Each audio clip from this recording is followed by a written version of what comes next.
As we move along, we've got a couple of other Corvairs in the background. Is a 68 that I actually got before I got my 65 orange car.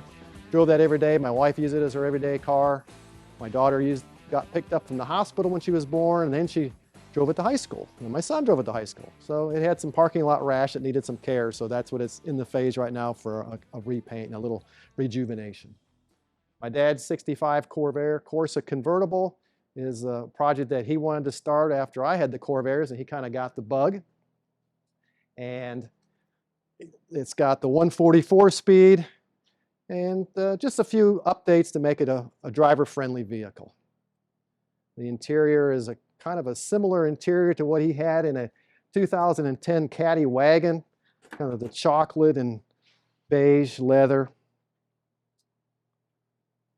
And he enjoys taking this out on the weekends too.